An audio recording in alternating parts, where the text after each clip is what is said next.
Assalamualaikum warahmatullahi wabarakatuh. Selamat siang, Bapak Ibu dosen pengampu mata kuliah Agama Islam BWIA, serta teman-teman sekalian. Baik, sebelumnya kami dari kelompok 2 yang akan memaparkan hasil diskusi dari kelompok kami dengan judul Kesehatan Seksual dan Reproduksi dalam Islam. Sebelum dimulai, alangkah baiknya kita berdoa terlebih dahulu agar segala urusannya dapat berjalan dengan lancar. Berdoa saya pimpin, berdoa dapat dimulai.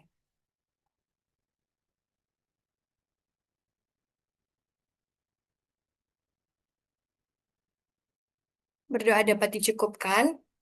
Bisa di next.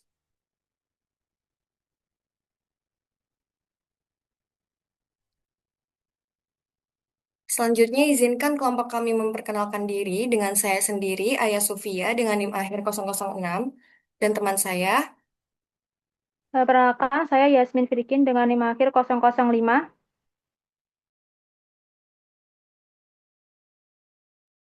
Perkenalkan, saya Sri Pujalestari dengan NIM akhir 025. Perkenalkan, saya Zahwa Ismina Fajri dengan NIM akhir 041. Saya Alia Mahiro dengan NIM akhir 012. Saya Rahmadi Septatiana dengan NIM akhir 023. Baik, latar belakang yang kelompok kami ambil adalah kesehatan seksual dan reproduksi merupakan bagian penting dari kesehatan manusia secara menyeluruh, meliputi aspek fisik, emosional, mental, dan sosial menurut WHO pada tahun 2023. Isu ini berperan besar dalam pencegahan penyakit menular seksual, kehamilan tidak diinginkan, kekerasan seksual, serta penurunan angka kematian ibu menurut Kemenkes RI pada tahun 2022. Di dalam Islam sendiri, kesehatan seksual dan reproduksi tidak hanya dilihat dari sisi biologis, tetapi juga moral dan spiritual. Islam memandang hubungan seksual sebagai fitrah manusia yang suci bila dilakukan dalam ikatan pernikahan. Sebagaimana firman Allah Subhanahu wa taala dalam Quran surat Ar-Rum, hubungan ini menjadi sarana memperoleh ketenangan, sakinah, cinta, mawaddah, dan kasih sayang rahmah. Rasulullah SAW menegaskan bahwa pernikahan adalah bentuk ibadah yang menjaga kehormatan dan mencegah dari perzinahan. Hadis riwayat Bukhari dan hadis riwayat Muslim. Nilai ini sejalan dengan prinsip kesehatan reproduksi modern yang menekankan tanggung jawab, pengendalian diri, dan pencegahan penyakit. Pendekatan pendidikan kesehatan berbasis nilai-nilai Islam terbukti meningkatkan kesadaran remaja dalam menjaga kesehatan reproduksi menurut Al-Farizi et al. Tahun 2022. Oleh karena itu, pengintegrasian ajaran Islam dengan ilmu kesehatan masyarakat dapat memperkuat landasan etika dan spiritual dalam upaya promotif dan preventif bagi kesejahteraan umat. Bisa di next. Nah, adapun rumusan masalah, yang pertama, apa yang dimaksud dengan kesehatan seksual dan reproduksi menurut perspektif Islam? Yang kedua, apa saja dasar-dasar dalam Islam untuk mempertahankan kesucian serta kesehatan reproduksi? Yang ketiga, bagaimana nilai-nilai yang diajarkan dalam Islam ini dapat diterapkan dalam pendidikan dan praktek kesehatan reproduksi? Bisa di next. Kemudian tujuan dan manfaat penulisan. Tujuannya sendiri itu untuk menguraikan pemahaman tentang kesehatan seksual dan reproduksi dari sudut pandang Islam, kemudian menjelaskan prinsip-prinsip Islam yang berkaitan dengan kesucian, moralitas, dan kesehatan organ reproduksi yang menghubungkan ajaran Islam dengan tindakan promotif dan preventif dalam bidang kesehatan masyarakat. Manfaat penulisannya sendiri untuk memberikan pemahaman menyeluruh tentang bagaimana nilai-nilai Islam terintegrasi dengan konsep kesehatan seksual dan reproduksi sehingga dapat menjadi sumber pembelajaran bagi mahasiswa dan masyarakat dalam menjaga kesehatan reproduksi sebagai bagian dari ibadah dan tanggung jawab moral kepada Allah Subhanahu wa taala. Bisa di next. Baik, yaitu selanjutnya tinjauan teori. Kesehatan seksual dalam reproduksi menurut WHO yaitu kesehatan seksual dan reproduksi adalah kondisi sejahtera secara fisik, mental, dan sosial yang berkaitan dengan fungsi serta proses reproduksi, bukan hanya bebas dari penyakit. Keduanya menekankan pentingnya hubungan yang aman, menyenangkan, dan bertanggung jawab, serta kebebasan individu dalam mengambil keputusan terkait tubuh dan reproduksi. WHO juga menegaskan bahwa kesehatan seksual dan reproduksi harus menjunjung tinggi hak asasi manusia, kesetaraan gender, dan bebas dari paksaan, diskriminasi, maupun kekerasan. Sedangkan dalam perspektif Islam, konsep kesehatan seksual dan reproduksi tidak hanya dipahami dari sisi biologi saja, tapi juga mencakup dimensi moral dan spiritual. Islam memandang kesehatan reproduksi sebagai bagian dari amanah Allah Subhanahu wa Ta'ala yang wajib dijaga oleh setiap manusia. Selanjutnya yaitu konsep seksualitas dalam Islam ada 3. Dalam Islam, seksualitas dipandang sebagai fitrah manusia yang suci dan perlu dijaga dalam batas moral serta syariat. Dorongan seksual bukan hal yang tabu, tetapi harus disalurkan secara benar agar seimbang antara kebutuhan jasmani dan rohani. Hubungan suami istri dalam pernikahan dianggap sebagai ibadah dan sarana menjaga keturunan yang sah. Islam juga melarang berbagai bentuk penyimpangan seksual seperti zina, LGBT, dan hubungan di luar nikah karena bertentangan dengan kesucian martabat dan tujuan syariat dalam menjaga kehormatan serta kelangsungan generasi.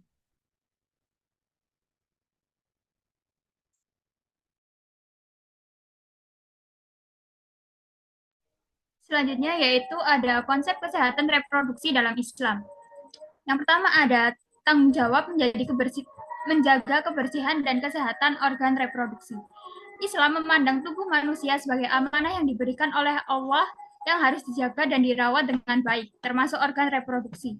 Rasulullah SAW bersabda, sesungguhnya Allah itu baik dan menyukai kebaikan, bersih dan menyukai kebersihan. Hadis riwayat At-Tirmizi.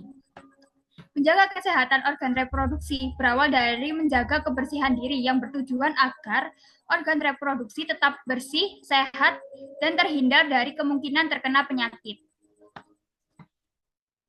Rasulullah SAW bersabda, fitrah itu 5, berhitan, mencukur bulu kemaluan, memendekkan kumis, memotong kuku, dan mencabut bulu ketiak. Hadis riwayat Imam Al-Bukhari. Hadis-hadis tersebut menjelaskan bahwa agama Islam menganjurkan untuk menjaga kebersihan organ reproduksi dengan cara berhitan dan mencukur bulu kemaluan. Organ reproduksi memerlukan perawatan khusus agar tidak menjadi tempat perkembangbiakan bakteri dan penyakit. Selanjutnya yaitu ada hak dan kewajiban suami istri dalam menjaga kesehatan reproduksi. Pernikahan dalam Islam bukan hanya tentang ikatan sosial, tetapi juga bagian dari ibadah, menjaga kehormatan, keturunan, kesejahteraan fisik dan mental, termasuk dalam aspek kesehatan reproduksi. Dalam pernikahan, keduanya memiliki hak dan kewajiban yang seimbang untuk saling menjaga, menghormati, serta memperhatikan aspek kesehatan reproduksi dalam rumah tangga. Yang pertama membahas tentang hak dalam kesehatan reproduksi. Ada suami istri memiliki hak atas biaya pengobatan dan perawatan kesehatan reproduksi, termasuk biaya persalinan dan kehamilan bagi seorang istri. Istri memiliki hak untuk tidak melakukan hubungan intim saat masa tertentu seperti haid, nifas, atau kondisi yang bisa membahayakan kesehatan. Selanjutnya yaitu hak untuk suami, yaitu hak dalam pemenuhan kebutuhan biologis dalam keadaan normal, kecuali jika mengalami kondisi kesehatan tertentu. Nah, Allah berfirman dalam Quran surat Al-Baqarah ayat 222 yaitu wa yas'alunaka 'anil mahid qul huwa adan fa'tazilun nisaa fil mahid wa la taqrabuhunna hatta yaqhur fa idza tatahharna fa'tuhunna min haitsu amarakumullah innallaha yuhibbut tawwabin wa yuhibbul mutatahhirin. Yang artinya mereka bertanya kepada Nabi Muhammad tentang haid. Katakanlah itu adalah suatu kotoran. Jauhilah para istri dan dari berhubungan intim pada waktu haid dan jangan kamu mendekati mereka untuk melakukan hubungan intim hingga mereka suci habis masa haid. Apabila mereka benar-benar suci setelah mandi wajib, campurilah mereka sesuai dengan ketentuan yang diperintahkan oleh Allah. Sesungguhnya Allah menyukai orang-orang yang bertobat dan menyukai orang-orang yang mensucikan diri.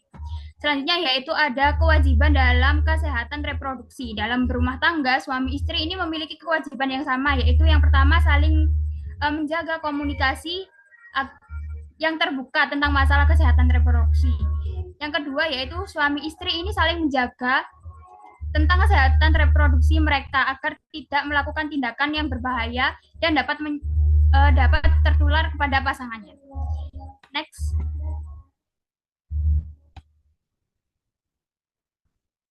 Selanjutnya yaitu ada prinsip-prinsip dalam Islam, prinsip Islam dalam kesehatan seksual dan reproduksi. Yang pertama yaitu ada prinsip kesucian atau toharoh.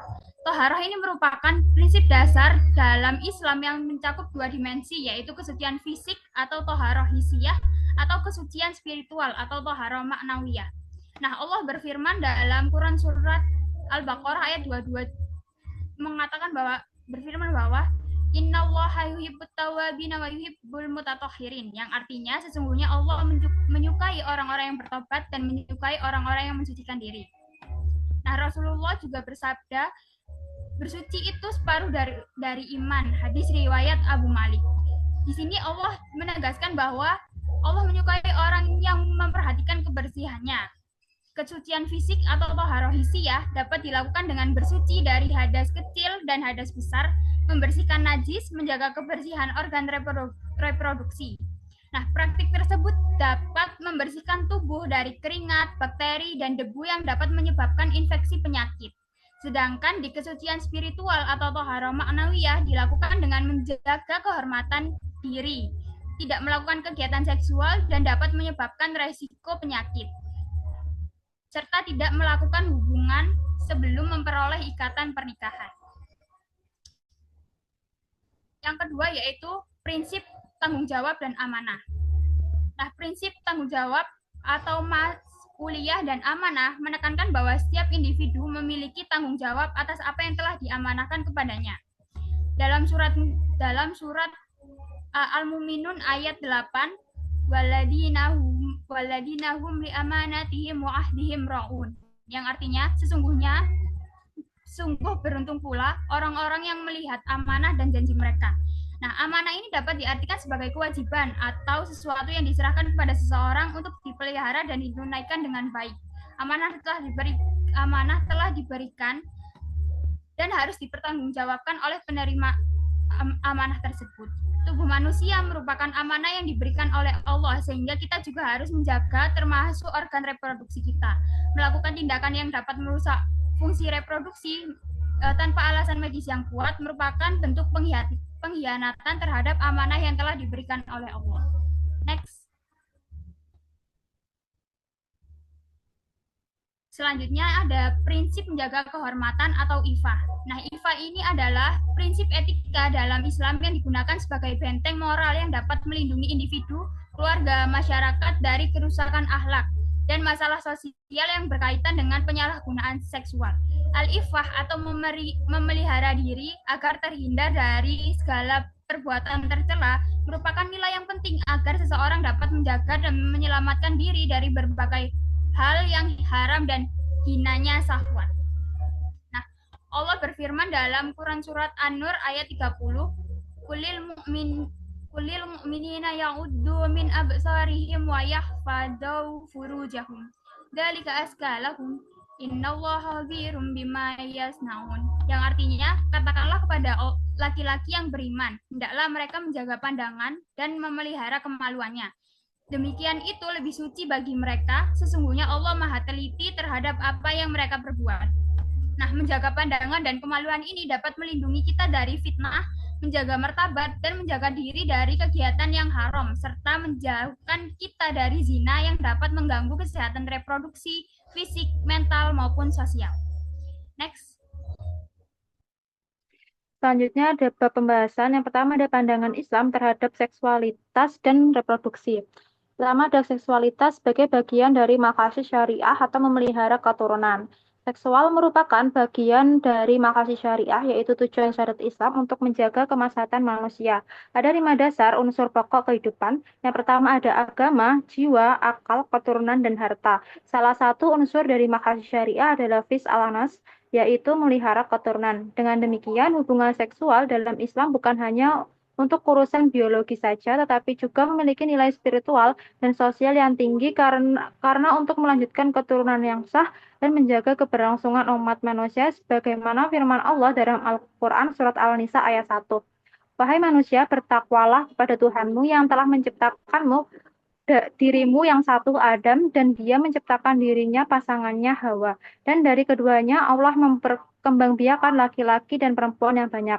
Islam juga mengatur bahwa penyaluran naluri seksual harus melalui ikatan yang sah. Larangan ini merupakan bentuk perlindungan terhadap kehormatan, kebersihan nazar, serta keseimbangan sosial. Dengan demikian, seksual bukan hanya sekedar untuk memenuhi kebutuhan biologis, tetapi seksual dalam Islam sendiri itu merupakan sarana ibadah dan tanggung jawab moral yang berlandaskan maqasid syariah yang dilakukan sesuai dengan tuntunan syariat. Next.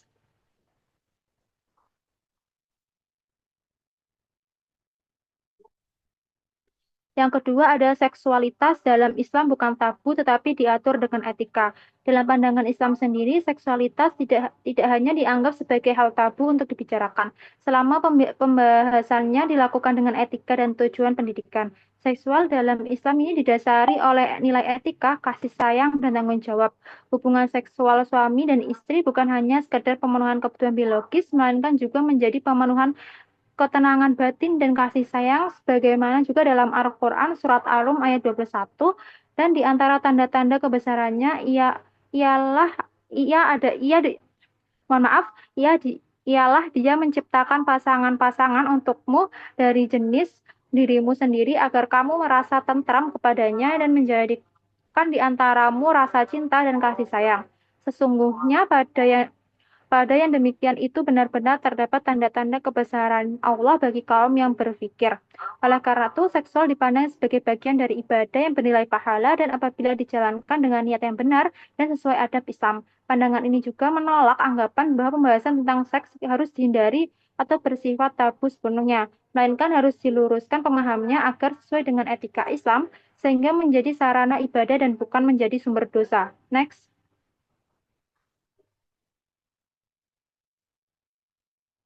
Selanjutnya ada pendidikan seksual dalam Islam. Yang pertama, pentingnya pendidikan sejak dini dengan pendekatan moral dan agama. Pendidikan seksual dalam Islam sangat penting untuk diberikan sejak dini dengan pendekatan yang berlandaskan moral, agama, dan kesopanan. Tujuan utama dari pendidikan ini bukan hanya untuk membangkitkan tahu berlebihan, melainkan untuk memberikan pemahaman tentang batasan perilaku, rasa malu, menanamkan nilai kesucian diri, kebersihan diri pada saat memasuki masa pubertas, dan tanggung jawab moral terhadap tubuh dan lawan jenis. Dalam konteks modern, pendidikan seksual berbasis nilai Islam sangat penting untuk mencegah penyimpangan perilaku pornografi dan pergaulan bebas yang merusak moral remaja. Oleh karena itu, pendidikan seksual dalam Islam berorientasi pada pembentukan akhlak dan pengendalian diri agar terhindar dari perilaku pergaulan bebas yang dapat mengakibatkan penyebaran penyakit seksual menular. Next. Yang kedua ada peran keluarga, sekolah, dan masyarakat dalam memberikan edukasi. Yang pertama ada peran keluarga. Merupakan lingkungan pertama anak untuk belajar tentang diri dan lingkungan. Orang tua di sini bertanggung jawab untuk mengajarkan apa itu aurat, tata cara berpakaian, etika berinteraksi dengan lawan jenis, kebersihan diri dan alat reproduksi, serta menanamkan moral etika sejak dini. Yang kedua ada sekolah, merupakan institusi pendukung untuk melanjutkan pembelajaran moral etika yang ditunjang dengan akademik dari kurikulum yang tersusun. Hal ini meliputi pendidikan kesehatan reproduksi dan pengajaran aspek biologis yang disertai nilai moral. Dengan adanya penunjang ini dapat mengurangi stigma diskusi pendidikan seks. Yang ketiga ada masyarakat. Ini merupakan lingkungan sosial yang mempunyai peranan strategis untuk menciptakan lingkungan yang bebas akan pergaulan bebas, mendukung adanya penyuluhan dan sosialisasi pendidikan seksual dan kesehatan reproduksi. Yang dimana diharapkan untuk memberikan dampak positif pendukung pertumbuhan moral yang sehat, mencegah terjadinya penyakit moral seksual dan menekan pergaulan bebas. Next. Yang ketiga ada contoh pendidikan seksual yang sesuai dengan nilai Islam. Yang pertama, mengajarkan anak menutup aurat dan memahami pentingnya menjaga kehormatan tubuh sejak dini. Yang kedua, memberikan pemahaman tentang adab pergaulan antara lelaki dan perempuan termasuk larangan palwat, yaitu berduaan dengan lawan jenis non-mahram. Yang ketiga, memisahkan tempat tidur anak laki-laki dan perempuan sejak usia 7 tahun, sebagaimana ini juga tertera dalam hadis riwayat Abu Dawud dan Ahmad. Perintahkan anak-anak kalian untuk melaksanakan salat pada usia 7 tahun dan pukullah mereka jika enggan pada usia 10 tahun serta pisahkan tempat tidur mereka. Yang keempat, mendidik tentang kebersihan dan kesehatan reproduksi, misal tata cara bersuci setelah haid dan mimpi basah. Yang kelima, menanamkan nilai tanggung jawab terhadap tubuh dan moral dalam kehidupan sosial. Next.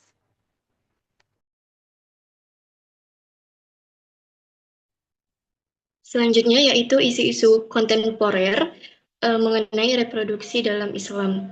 Yang pertama, program keluarga berencana dan pandangan ulama. Program keluarga berencana atau KB bertujuan menjaga kesehatan ibu dan anak serta meningkatkan kesejahteraan keluarga. Dalam Islam, kontrasepsi diperbolehkan selama tidak merusak fungsi reproduksi permanen dan dilakukan dengan kesepakatan suami istri. Imam Al-Ghazali dalam Ihya Ulumuddin memperbolehkan praktik atau mengeluarkan sperma di luar rahim sebagai pengaturan kehamilan sementara yang menjadi pijakan ulama modern untuk metode kontrasepsi sementara. Kemudian sterilisasi permanen bertentangan dengan prinsip hifz an-nas kecuali ada alasan medis mendesak. Kemudian yang kedua yaitu pernikahan dini dan dampaknya terhadap kesehatan reproduksi. Pernikahan dini masih menjadi isu serius di Indonesia. Secara medis, menikah terlalu muda meningkatkan risiko komplikasi kehamilan, anemia, hingga kematian. Rasulullah Shallallahu Alaihi Wasallam bersabda, "Wahai para pemuda, barang siapa di antara kalian telah mampu secara ekonomi dan fisik, maka hendaklah ia menikah." Hadis riwayat Bukhari dan Muslim. Hadis tersebut menekankan kesiapan fisik, mental, dan sosial sebagai syarat pernikahan. Pendekatan maqasid al-syariah menekankan tujuan menjaga agama, jiwa, akal, keturunan, dan harta. Kemudian Yusuf Al-Qaradawi menegaskan bahwa tanpa kesiapan biologis dan psikologis, pernikahan dapat menimbulkan doror seperti komplikasi kehamilan, kekerasan rumah tangga, dan gangguan anak. Kemudian yang ketiga, HIV/AIDS dan tantangan Islam terhadap perilaku berisiko. Boleh di next?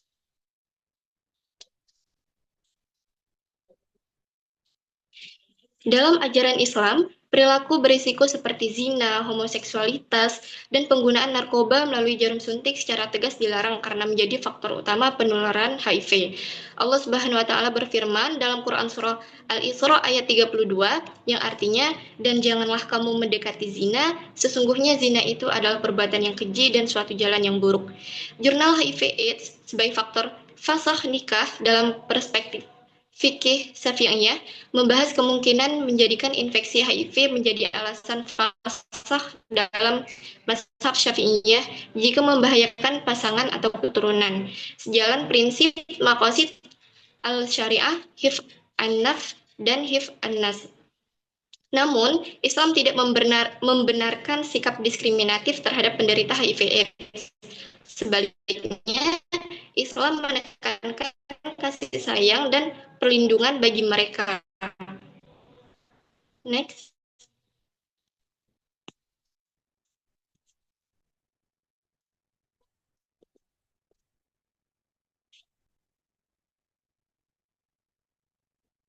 Kesehatan seksual dan reproduksi. Yang pertama, menjaga kebersihan dan kesehatan alat reproduksi.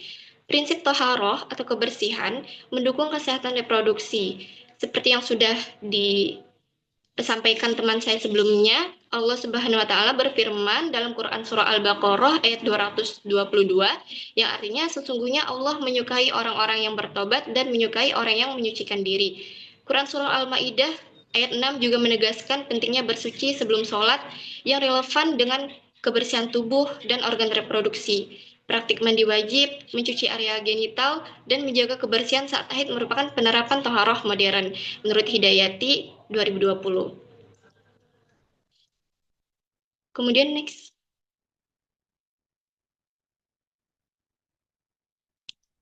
Yang kedua itu membangun hubungan pernikahan yang sehat dan harmonis.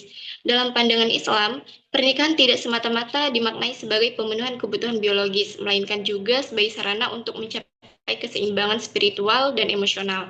Hal ini ditegaskan dalam firman Allah Subhanahu wa taala, Bismillahirrahmanirrahim, "Wa min ayatihi an khalaqalakum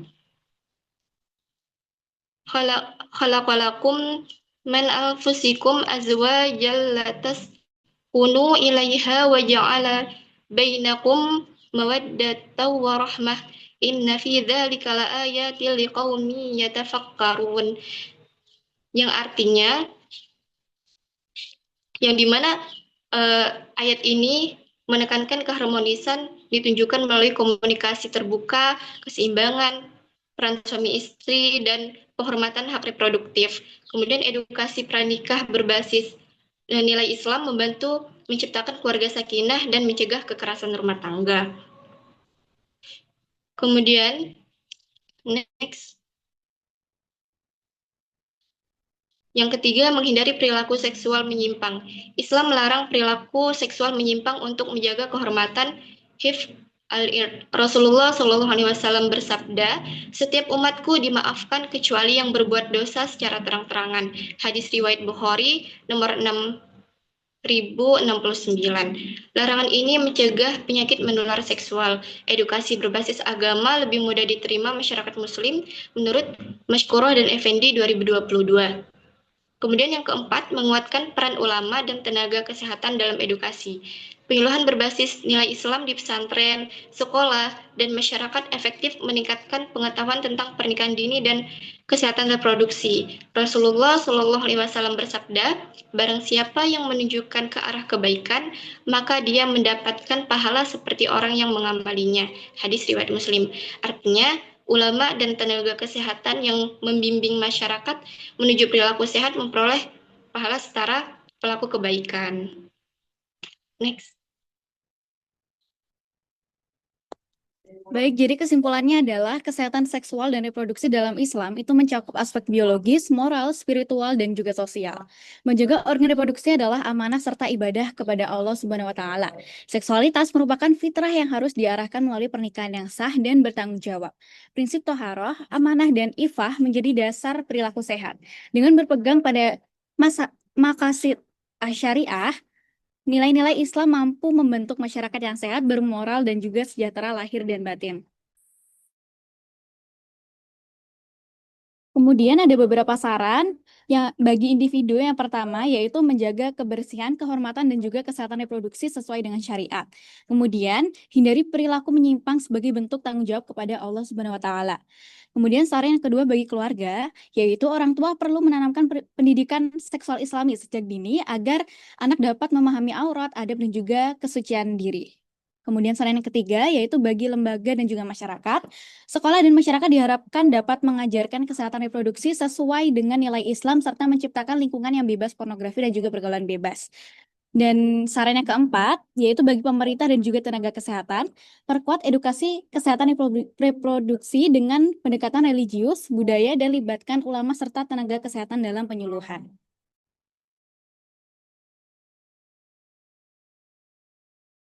Dan berikut daftar pustaka yang kami gunakan.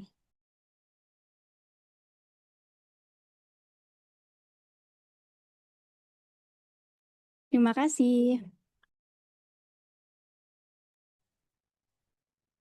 Baik, mungkin pemaparan dari kelompok kami dapat kami cukupkan. Jika ada kekurangan maupun kelebihan, kami ucapkan mohon maaf. Karena tadi diawali dengan berdoa, kami tutup kembali dengan berdoa. Berdoa saya pimpin, berdoa dapat dimulai.